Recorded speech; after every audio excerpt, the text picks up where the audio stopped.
Est-ce que l'architecture d'un réseau 5G est si simple que cela?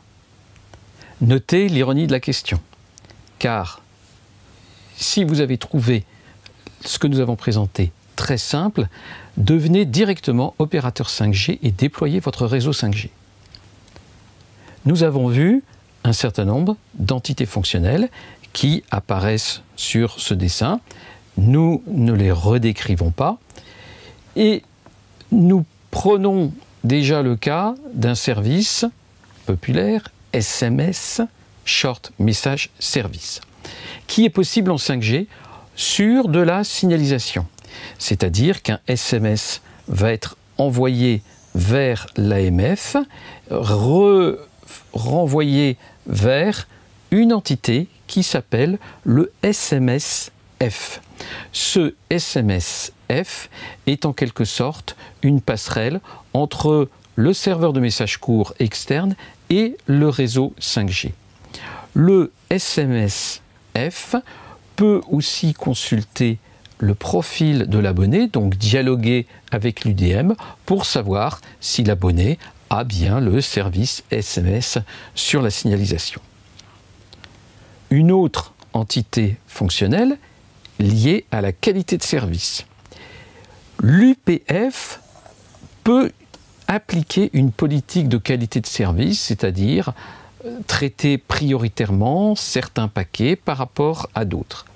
Mais la politique elle-même est définie par le PCF.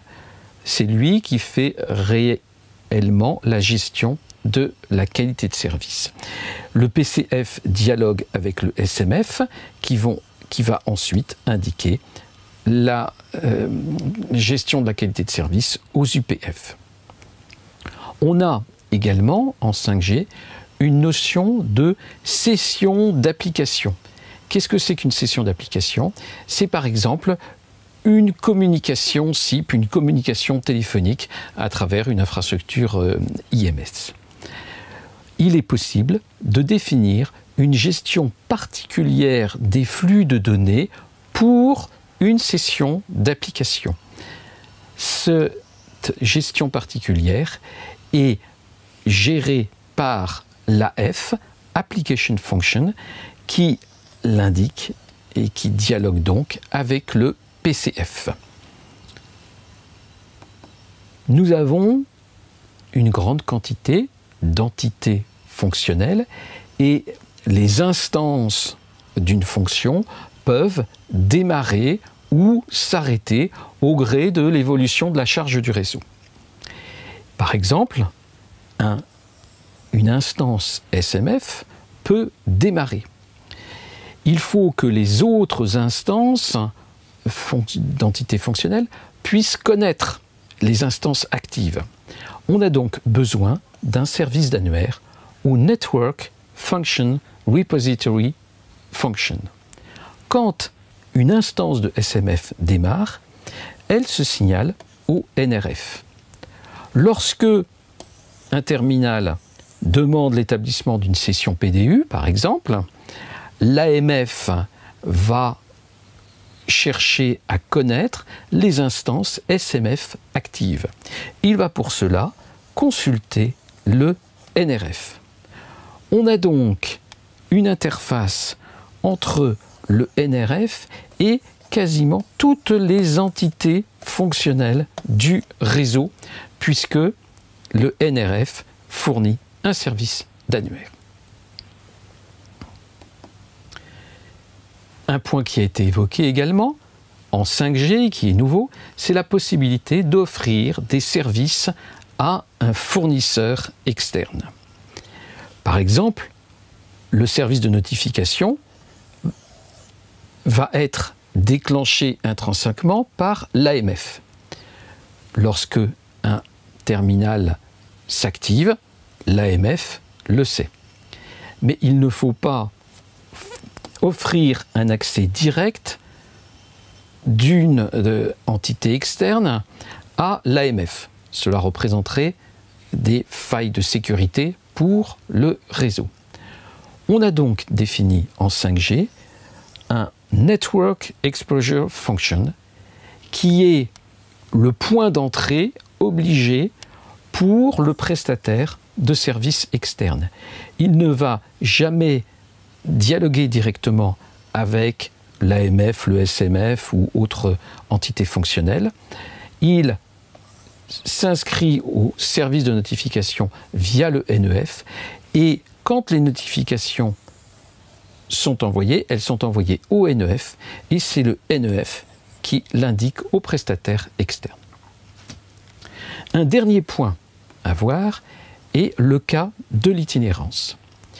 Quand je vais à l'étranger, je reste sur le même réseau d'abonnés, je reste pris en charge par mon réseau nominal et je vais dans un réseau qui s'appelle le réseau visité. Dans tous les cas, l'UDM et l'AUSF restent dans le réseau nominal. Mais on a deux solutions pour les flux de données. Les flux de données peuvent être gérés en passant par le réseau nominal.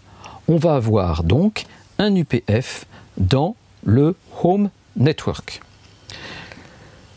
Cela veut dire qu'il va y avoir un SMF dans le réseau visité qui s'appelle le VSMF et un SMF dans le réseau nominal qui s'appelle le HSMF. De la même façon, nous avons un VPCF et un HPCF. Une autre possibilité est de laisser le flux de données à l'intérieur du réseau visité. C'est ce qui est représenté ici, où les UPF ne se trouvent que dans le réseau visité. Il y a un seul SMF dans le réseau visité pour contrôler les UPF. En revanche, l'opérateur nominal peut indiquer la politique de gestion de qualité de service. Donc il est possible, dans ce cas, d'avoir un Home PCF et un Visited PCF. Notons que l'UDM et l'AUSF restent bien dans le réseau nominal de l'abonné. Pour conclure, nous avons beaucoup d'entités fonctionnelles en 5G.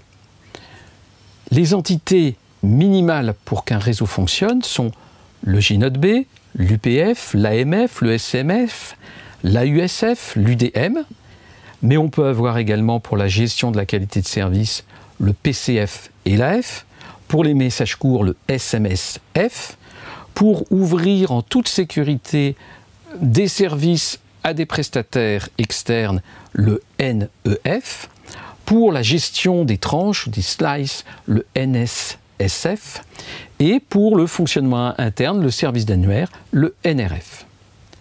En ce qui concerne l'itinérance, il y a deux stratégies possibles. Le trafic est cantonné dans le réseau visité. À ce moment-là, ça s'appelle Local Breakout, où le routage se fait systématiquement pour les données utilisateurs via le réseau nominal. Et on parle de Home Routed Scénario.